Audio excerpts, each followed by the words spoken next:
오순절날 성령 하나님이 다락방에서 기도하던 120명 성도에게 임하셨습니다. 첫째, 성령 하나님은 시각적으로 임하셨습니다. 2절 말씀이죠. 호련히 하늘로부터 급하고 강한 바람 같은 소리, 청각적으로 임하셨습니다. 소리, 청각이지요. 두 번째, 이 성령 하나님은 청각적으로 임하신 동시에 시각적으로 임하셨습니다. 3절이죠. 불의 혀처럼 갈라지는 것들이 그들에게 보였습니다. 제자들이 기도하고 있던 집에 활활 타오르면서 사라지지 않는 불, 모든 사람 위에 임했습니다. 이 불로 임하신 성령은 특별히 정결케 하고 그들에게 능력을 주는 불이었습니다. 그리고 마침내 청각, 시각을 두드리며 임하신 성령님은 전인격을 터치하면서 첫째 우리의 육체, 그리고 우리의 지성, 우리의 의지, 우리의 전 영혼을 두드리면서 임재하셨습니다. 성령 하나님은 우리의 육체에 임하십니다. 우리의 죄로 말미암아 죽을 수밖에 없는 몸, 우리의 죄로 썩은 몸, 우리의 병으로 무너진 몸 가운데 성령 하나님이 임하셔서 여러분을 치유하시고 여러분을 치료하시고 여러분을 새롭게 하시는 것입니다. 또 성령 받은 지성이 있습니다. 성령 받지 않는 지성은 사람을 교만하게 합니다. 자기가 하나님인 줄 압니다. 자기가 모든 것을 깨닫고 판단할 수 있을 거라고 생각합니다. 그래서 교만해집니다. 교만의 결과는 불안해집니다. 서로 의심하게 됩니다. 초조하게 됩니다. 싸우게 됩니다. 분열을 일으킵니다. 그러나 성령 받은 지성은 겸손합니다. 하나님을 인정하게 됩니다. 우리가 다 알 수 없다는 것을 고백하게 됩니다. 그래서 낮아지게 되고 평안하게 되고 하나 되게 되고 갈등이 봉합되는 지성입니다.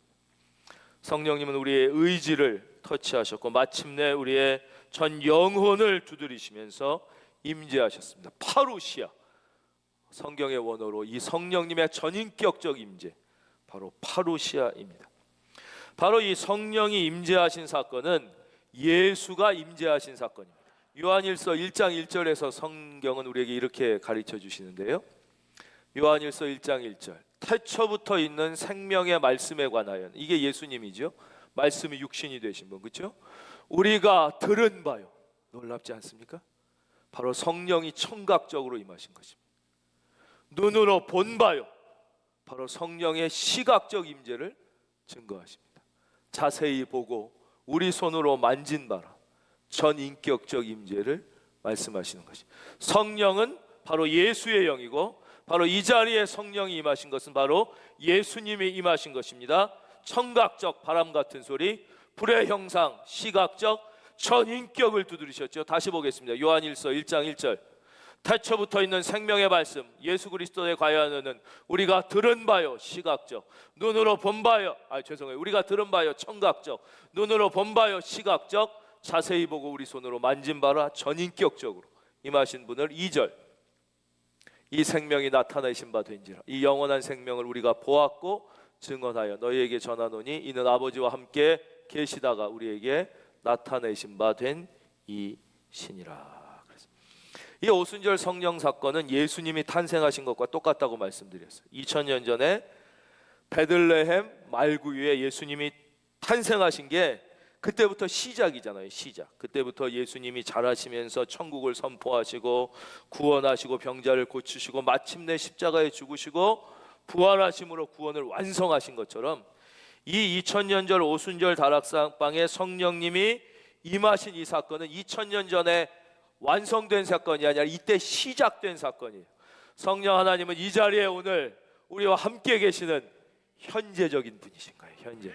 그래서 이것은 2000년 전의 사건이지만 바로 현재적 사건이에요. 바로 성령 하나님이 역사에 잉태되시고 탄생되며 주인공이 되시는 사건입니다. 그래서 이 성령님이 임하시면 사람 안에 변화가 일어납니다. 간혹 보면 예수님을 믿으면서도 냉랭한 사람이 있습니다. 마음에 감동이 없고 어떻게 해볼 수 없는 사람이, 자기 하나도 어떻게 해볼 수 없는 사람이 있습니다.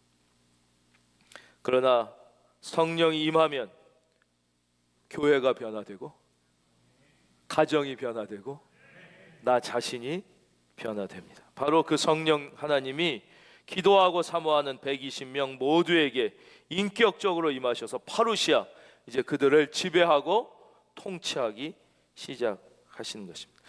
그렇다면 여기 나온 이분들이 그들이 다 성령의 충만함을 받고 성령이 말하게 하심을 따라 다른 언어들로 말하기를 시작했다는데, 첫째, 도대체 성령의 충만함을 받는다는 것은 무엇입니까? 즉 성령이 충만하게 임재한 사람의 특징은 무엇이냐 하는 거지. 성령 충만의 역사는 아주 다양합니다. 아주 여러 가지가 있는데, 특별히 오늘 말씀에서 나타난 성령 충만한, 성령의 충만함을 받은 첫 번째 증거는요, 성령이 말하게 하심을 따라 말했다는 거예요. 말하기 시작했다는 거예요. 즉 자기 마음대로 말하던 인생에서 성령이, 내 안에 임한 성령이 말하게 하심을 따라 말하기 시작했다는, 이게 로마서 8장 9절의 말씀입니다. 로마서 8장 9절에 보면, 만일 너희 속에 하나님의 영이 거하시면 너희가 육신에 있지 아니하고 더 이상 육의 사람이 아니라는 거예요. 영에 있나니 누구든지 그리스도의 영이 없으면 그리스도의 사람이 아니라. 그러니까 제가 무슨 신비한 말씀을 드리는 게 아니에요. 우리가 내가 예수 믿는다 그랬잖아요. 얘가 하나님의 사람이라고 그랬는데, 그게 그리스도의 영, 성령이 임하지 않으면 그건 하나님의 자녀가 아니라는, 하나님의 사람이 아니고 진짜 예수 믿는 게 시작된 게 아니에요. 다시 보겠습니다. 로마서 8장 9절 뭐라고 써 있어요? 만일 너희 속에 하나님의 영이 거하시면, 성령이 거하시면 너희가 육신에 있지 아니하고 영에 있나니, 더 이상 육신의 사람이, 육적인 사람이 아니라 영적인 사람이 되는데, 누구든지 그리스도의 영이 없으면 그리스도의 사람이 아니라고 있는 것이.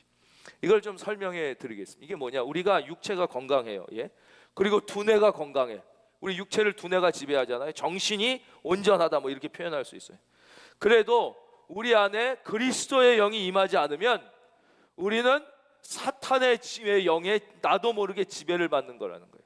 이건 카세트로 설명을 드리면 좀 이해가 쉬워요. 우리가 요즘엔 핸드폰으로 음악을 많이 들으시는데, 옛날을 좀 생각해 보세요. 여기 아주 좋은 무슨 삼성, LG 카세트가 있다고 생각해 보세요. 그래도 여기에 무슨 나쁜 음악이라든가 나쁜 내용이 들어있는 테이프를 넣어서 틀면 아무리 이게 튼튼하고 기능이 잘 돼도 거기에 나쁜 소리만 나오는 거예요. 나쁜 말만 나와요. 그런데 이 똑같은데 찬양이라든가 말씀이라든가 이런 은혜로운 좋은 얘기가 들어있는 카세트 테이프를 갖다가 넣어서 틀면 거기에 좋은 이야기, 은혜로운 얘기가 나오는 것이. 즉 카세트 자체가 얼마나 튼튼하냐, 뭐 메이커냐, 이게 중요한 게 아니라 거기에 어떤 테이프, 어떤 내용이 들어가 틀리느냐에 따라서 그 들어지는 내용이 다르듯이, 우리가 육체가 건강하고 두뇌, 정신이 정신병이 없고 온전하다에 중요한 게 아니라 그 내용, 우리 내용 안에 그리스도의 영, 하나님의 영, 성령, 할렐루야, 이게 거하실 때만 우리에게는 하나님의 소리, 은혜의 소리, 생명의 소리가 나오고, 그렇지 않으면 우리는 나도 모르는 사이에 사탄의 사람, 육의 사람이 될 수밖에 없다는 것입니다. 즉 내 안에 어떤 영이 흐르고 있느냐가 내가 하나님의 사람이냐 육의 사람이냐를 결정하는 것이죠. 만약에 내 안에 그리스도의 영이 없다면 나는 허수아비에 불과한 것입니다. 둘째, 그렇다면 성령의 통치, 성령의 지배, 그들이 다 성령의 충만함을 받고 성령이 말하게 하심을 따라 다른 언어들로 말하기를 시작. 즉 성령이 임재하셔서 성령의 통치가 임했다고 말씀해 드렸죠. 우리가 하나님의 자녀로 창조되었지만 우리나라가 일본 제국주의 침략자들에게 나라를 빼앗긴 것처럼 우리가 죄로 인하여 사탄에게 빼앗기게 되고 하나님과의 관계가 무너졌다고 그랬어요. 그러나 다시 우리가 광복을 되찾고 한국인에 의하여 세워진 한국인의 정부와 법에 의하여 다시 통치와 지배를 받는 거, 이 설명드렸죠. 우리가 사탄에 의하여 빼앗겼던 것이 예수 그리스도를 구주로 믿고 고백함으로 하나님의 자녀가 돼서 회복된 것이에요. 그러면 그 인생은 성령의 지배, 성령의 통치를 받는다고 말씀드렸어요. 근데 이걸 어려워하시는데 성령의 지배와 통치를 받는다는 건 아주 간단해요. 뭐냐면 성령님이 생각하신 대로 생각하게 된다는 것이에요. 내 안에 내가 성령님이 원하시는 대로 말을 하게 되고 성령께서 움직이고 인도하심에 따라서 우리가 움직이고 살게 되는 것이에요. 우리가 말씀드렸지만 교회든 개인이든 내가 주님의 뜻대로 순종하게 하면은요, 능력이 있고 없음을 걱정할 필요가 없는 것이에요. 여러분, 우리 교회가 하나님의 뜻대로 순종하기로 결단하고 움직이기 시작하면 하나님이 사람이 필요하면 사람을 주시고 능력이 필요하면 능력을 주시고 돈이 필요하면 돈을 주실 줄로 믿습니다. 우리가 경험하는 것이에요. 여러분, 가정에도 똑같은 일이 경험되기를 바랍니다. 여러분이 나의 삶을, 나의 인생을 하나님께 드리기로 결단하고 순종하기만 시작하면 건강이 필요한 자에게 건강을 주시고 재능이 필요한 자에게 재능을 주시고 돈이 필요한 자에게 하나님이 돈을 주심을 믿으시면 아멘. 성령님의 권능이, 그래서 교회는 뭐가 없는 걸 걱정할 필요가 없어요. 우리가 하나님의 말씀에 순종하기로 결단하지 못하는 것을 괴로워하고, 그렇게 순종하지 못하는 것이 문제이지 결단하고 순종만 할 수 있다. 이 하이라이트, 극치에 이른 고백이 바로 사도 바울의 고백이죠. 우리가 잘 아는 갈라디아서 2장 20절 고백이에요. 내가 그리스도와 함께 십자가에 못 박혔나니 그런즉 이제는 내가 사는 것이 아니요 오직 내 안에 그리스도께서 사시는 것이. 그거예요. 이제 내가 육체 가운데 사는 것. 그렇지만 우리가 육체 가지고 그대로 똑같이 사는 것 같잖아요. 그건 왜요? 나를 사랑하사 나를 위하여 자기를 버리신 하나님의 아들을 믿는 믿음 안에서. 믿음은, 그러니까 믿음에 대한 얘기를 여러 번 반복드렸어요. 내가 예수님을 믿는다. 예수님이 2000년 전에 하나님의 아들로 왔다가 십자가에 죽고 부활한 것을 믿는다. 이 사실을 객관적으로 믿는 것은 진짜 믿음이 아니라고 그랬어요. 객관적으로 아는 건 주님이 뭐라고 그랬어요? 니들이 나를 하나님의 아들이냐고 그러느냐? 귀신도 알고 떠느니라 그랬잖아요. 사탄도 내가 하나님의 아들인 거 다 알고 떤다 그랬어요. 예. 그러면 진짜 믿는 건 뭐예요? 바로 그 예수님이 2000년 전에 십자가에 못 박혀 죽으셨죠?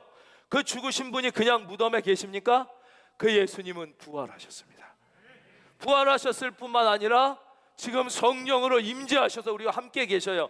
그것을 믿고 지금 내 안에 임재하신 그 예수님과 동행하는 것, 이것이 믿음의 시작인 것이에요.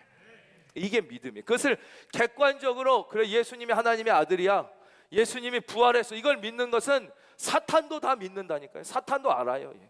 그것은 믿음이 아니에요. 다시 보겠습니다. 갈라디아서 2장 20절. 진짜 믿음이 뭐냐? 믿음 안에 산다는 것은 내가 그리스도와 함께 십자가에 못 박혔는지 그런즉 이제는 내가 사는 것이 아니요 오직 내 안에 그리스도께서, 성령으로 임하신 그리스도의 생각이, 성령의 생각이 내 생각이 되고 성령의 말씀이 나의 고백이 되고 성령의 권능이, 성령이 가라는 대로 순종해서 가면서 살게 돼요. 이제 내가 육체 가운데, 그러나 그전과 똑같이 육체 가운데 사는 것 같아. 이것은 뭐예요? 나를 사랑하사 나를 위하여 자기 자신을 버리신 하나님의 아들을 믿는 믿음 안에서, 이게 진짜 믿음이에요. 사는 것이라 그랬어요. 그래서 예수님은 살아계신 분이에요. 살아계신 분은 무언가 말씀하실 수밖에 없는 것이죠. 내 안에서 생각하시고 내 안에 말씀하세요. 여러분 안에 임재하신 성령님의 생각에 귀를 기울이기를 바랍니다. 성령이 그 안에 흐르고 있는 사람이 사랑하는 마음이 생깁니다. 용서하는 마음이 생깁니다. 감동이 있습니다. 감격이 있습니다. 기쁨이 있습니다. 마음의 만족감이 있습니다. 충만한 삶을 사는 것입니다. 바로 성령이 충만하면 우리는 성령이 생각하는 대로 생각하고 성령이 말씀하시는, 그렇다고 도덕적으로 윤리적으로 갑자기 완전한 사람이 된다는 것이 아니에요. 그러나 그런 변화가 우리 안에 일어나게 됩니다. 그럼 세 번째로, 그들이 다 성령의 충만함을 받고 성령이 말하게 하심을 따라 다른 언어들로 말하기를 시작하니라. 바로 성령이 말하게 하심에 따라 그들이 말했다는 것은 무엇인가 하는 것이에요. 이것을 설명드리겠습니다. 이것은 첫째는 성령님의 생각을 내가 짐작해서 말하지 않았다는 것입니다. 다시 좀 쉽게 말씀드리면 하나님의 생각을 내가 짐작해서 말하지 않았다. 너무나 많은 사람들이 하나님의 생각, 성령님의 생각을 내가 짐작해서 말합니다. 즉 상식 수준에서 이야기해요. 하나님이 상식 수준이라면 우리 하나님을 믿을 필요가 없어요. 다 이해가 되고 우리 하나님은 상식적인 하나님이 아니야. 상식을 넘어서는 분이고 합리를 넘어서는 분이고 초자연적인 분이고 천지를 창조하신 분이고 죽은 자를 살리시는 분이고. 사람은 하나님의 생각을 내가 짐작해서 얘기합니다. 하나님이 그렇게 말씀하시지 않았는데 자기의 상식 수준에서 요즘엔 하도 세상이 상식도 안 되니까 공정과 상식이 화두가 됐지만 우리 하나님은 그 상식 수준의 사람이 아니에요. 그러니까 이것을 다시 설명드리면 나의 이성과 지성과 경험의 사전 안에 있는 언어들로만 조합해서 하나님의 뜻을 얘기. 성경에 보면 아닌데 성경에 하나님의 뜻은 분명히 다르게 표현됐는데 내가 짐작해 이럴 것이라. 나의 경험과 이성과 합리의 사전 안에 있는 단어들만 조합해서 하나님의 뜻이 이럴 것이라고 생각하고 그게 또 하나님의 뜻이라고 얘기까지 하는 거예요. 더 중요한 것은 두 번째예요. 더 중요한 건 뭐냐면 하나님의 뜻, 즉 성령님의 생각을 복잡하게 해석하지 않았다는 거예요. 이게 성령님께서 말하게 하심을 따라 말했다는 거예요. 이게 더 중요해요. 성령님의 생각을 복잡하게 해석하지 않았다. 이 복잡하게 해석했다는 건 뭐냐? 인간적으로 해석하면 이렇게 돼요. 예를 하나 들어드릴게요. 예수님께서 무리를 걸으셨다. 그런 말씀이 있잖아요. 그러면 그대로 단순하게 어린아이처럼 해석하면 예수님이 무리를 걸으셨구나. 그래 해석하면 되는 거예요. 그런데 그걸 못 믿으니까 이제 복잡하게 이게 무슨 뜻일까? 무리를 걸었다는. 그럼 이제 베드로가 주여 만일 주시어든 나로 무리로 걷게 하옵소서. 베드로야 와라. 베드로가 걸었다. 그대로 해석하면 돼요. 하나님의 말씀은 그냥 단순하게 말씀 그대로 어린아이처럼 해석하면 되는데 그러질 못하고 막 아니 사람이 어떻게 무리를 걷나? 이건 말이 안 되지. 그러니까 그러면 그 전에 무슨 베드로가 무리를 걸을 수 있는 스폰지 신발을 만들어 있다가 예수님이 오라 그러니까 빨리 왼발 오른발에 신고 걸었을 거야. 그러니까 지금 예수님이 우리 보고 오라 그러기 전에 우리는 스폰지 신발을 만들자. 이따위로 해석하는 거죠. 여러분 이게 남의 얘기가 아닙니다. 바로 우리의 얘기며 현대 교회의 이야기며 현대 크리스찬의 이야기.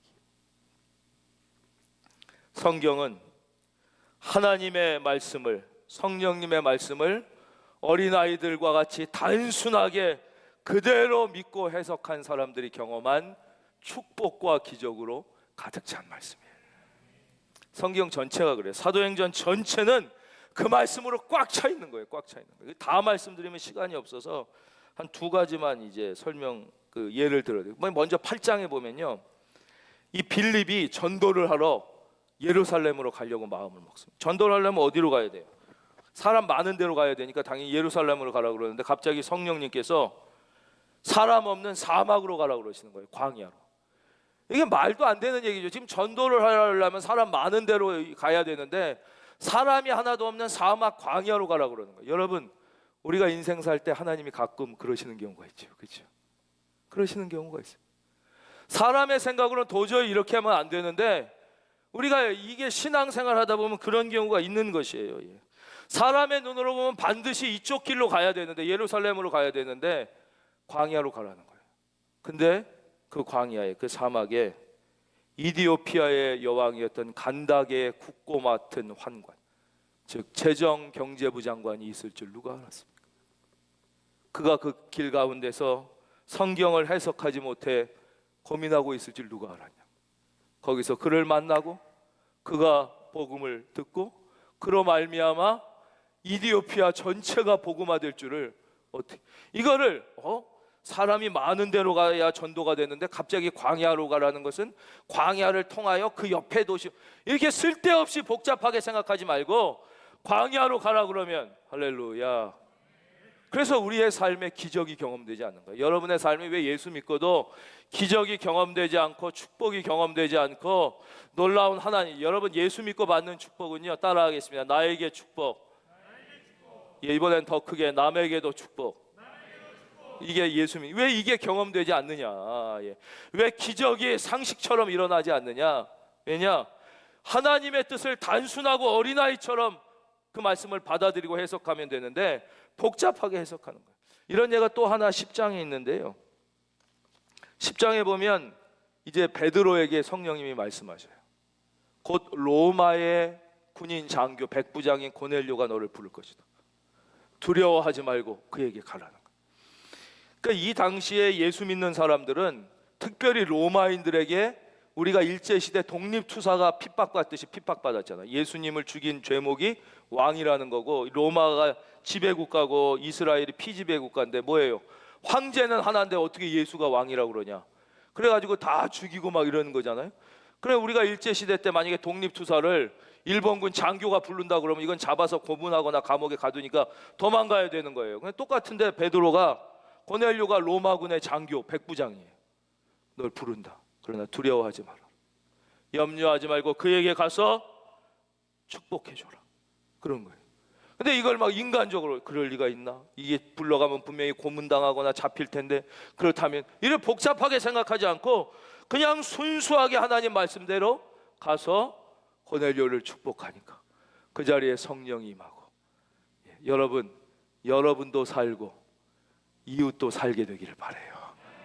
그렇죠? 나도 살고 너도 사는 길은 어디에 있습니까?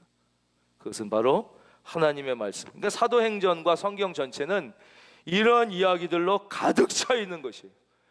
우리 교회가 이런 교회가 되기를 바라고, 여러분들 가정에 이런 일이 일어나기를 주의 이름으로 축원합니다.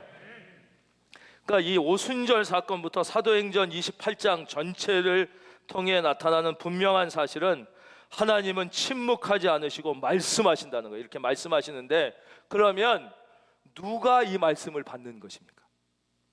어떤 자격이 있어야 이 말씀을 받는 것입니까? 목사하면 받는 것입니까? 성경 공부를 많이 하면 받는 것입니까? 신앙생활을 오래 하면 받는 것입니까? 아닙니다.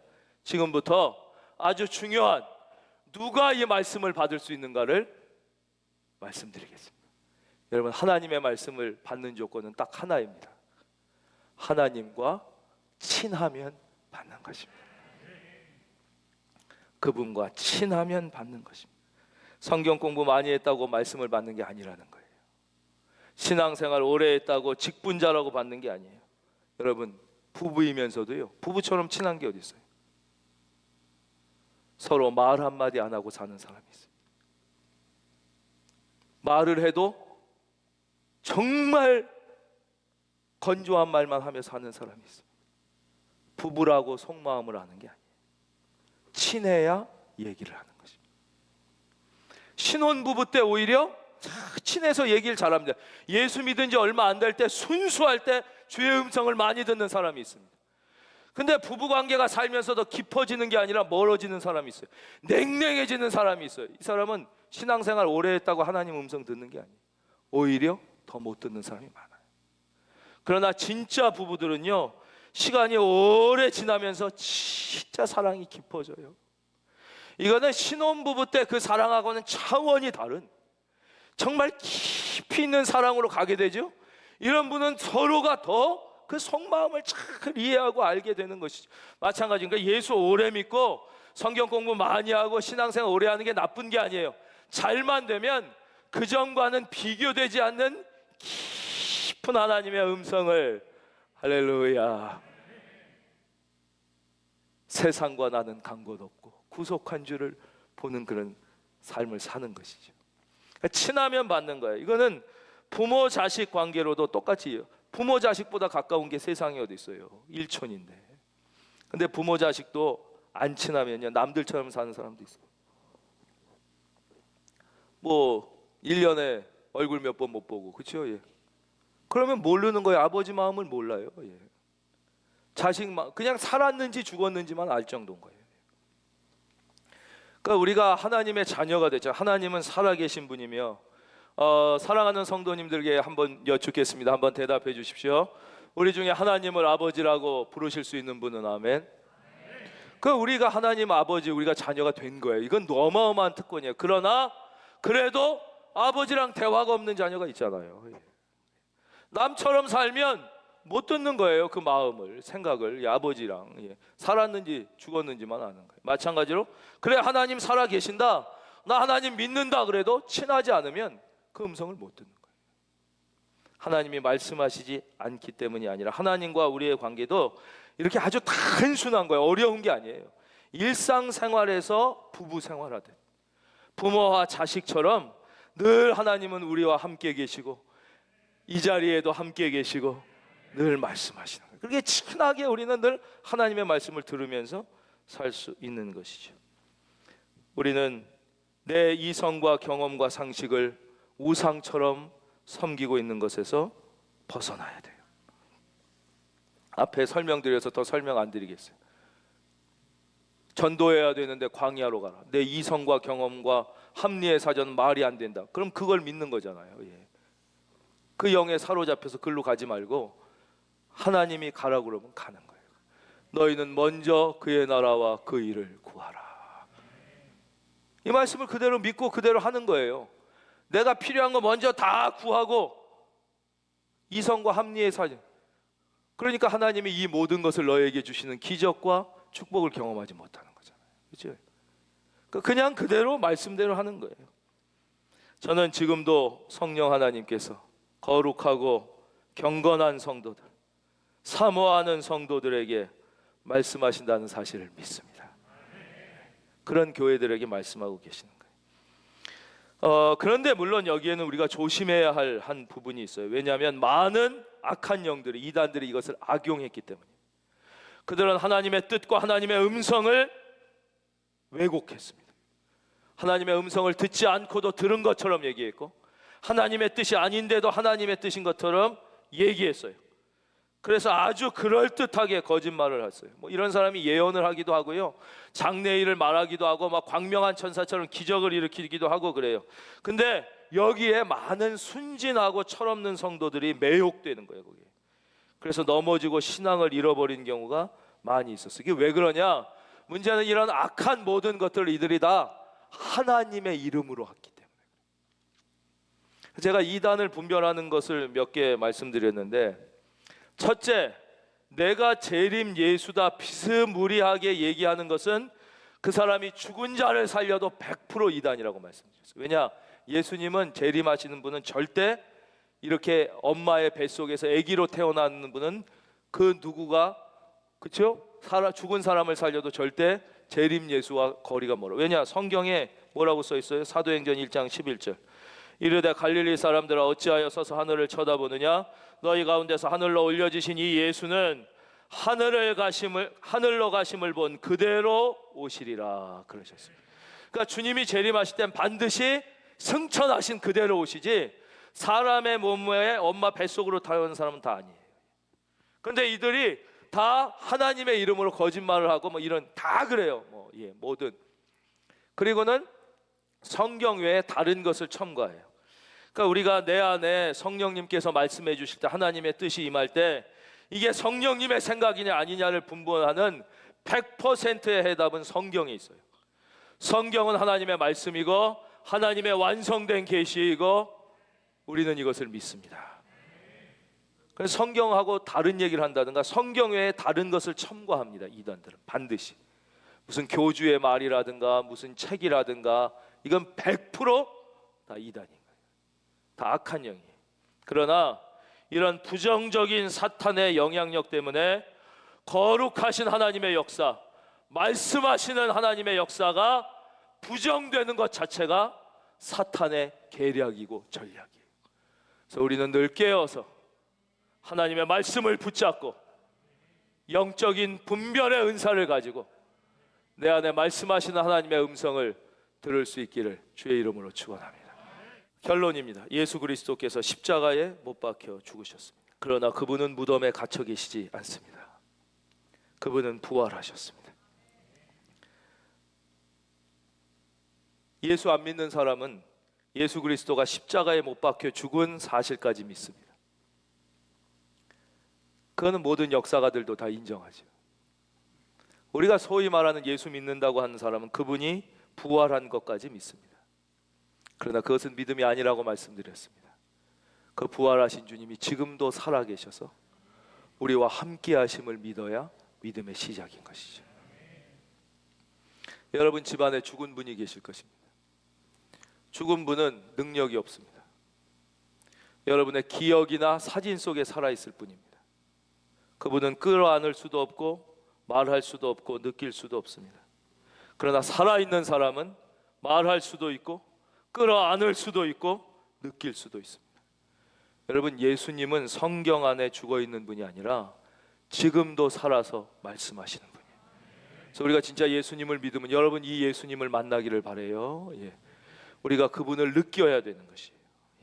그분을 만나야 되고 그분의 음성을 들어야 되고, 이것이 예수 그리스도와 동행한다는 것이죠. 이게 바로 사도행전적 교회와 현대 교회의 차이예요. 현대 교회는 건물이 멋있습니다. 제도와 법이 잘 정비되어 있습니다. 사람도 많아요. 거기엔 웃음도 있고 봉사도 있고 친교도 있고 수많은 프로그램도 많아요. 그러나 초대교회와는 뭔가 다르죠. 사도행전의 교회와는 달라요. 오늘날 현대교회는 다 있습니다. 사실 실력 있고 권력 있는 사람들도 많고요, 어마어마하게 많은 사람들이 모이고, 세상에서 볼 때 교회 자체가 엄청난 파워 집단처럼 보이는 것입니다. 그러나 실제로 하나님의 능력은 없습니다. 제도화되었기에 생명력을 잃어버리는 것입니다. 이것은 진정한 교회가 아니며 진정한 기독교가 아니며 진정한 성도가 아닙니다. 저는 오늘 우리 교회가 사도행전적 교회로 돌아가기를 바랍니다. 우리는 기독교를 회복해야 합니다. 이것은 기독교가 아닙니다. 토마스 아퀴나스가 교황을 만난 이야기는 너무 유명하죠. 그러나 이건 중세의 얘기가 아니라 오늘의 이야기예요. 교황이 그랬대지 않습니까? 우리에게 이제 이렇게 많은 사람이 있고 은이 있고 금이 있고 권력이 있고 교회가 이렇게 위대해졌습니다. 그 이야기를 듣고 토마스 아퀴나스가 이렇게 얘기했대잖아요. 교황님, 맞습니다. 예전에는 음과 금이 없었고 능력이 없는 초대교회였습니다. 그러나 오늘날 중세교회는 은도 있고 금도 있고 권력 있는 사람도 교회 안에 많습니다. 그러나 예수 그리스도 그 이름의 능력은 잃어버렸습니다. 그럼 오늘날 우리의 교회가 그렇지 않습니까? 사람들이 많고 이 안에 모든 것이 다 있고 세상이 볼 때는 교회가 어마어마한 파워 집단인 것 같고, 우리 안에 배운 분들이 얼마나 많습니까? 우리 안에 권력 있는 사람, 돈 있는 사람도 많습니다. 그러나 예수 그리스도의 능력을 잃어버렸습니다. 우리는 기독교를 다시 찾아야 합니다. 여러분이 잃어버린 기독교를 다시 찾게 되기를 바랍니다. 우리 교회가, 여러분이 다시 초대교회로 돌아가야 합니다. 기독교는 생명의 종교이며 능력의 종교이며 하나님이 동행하는 곳이며 기적과 축복이 상식처럼 일어나는 곳입니다. 여러분의 마음 안에 이 잃어버린 기독교를 되찾기를 바랍니다.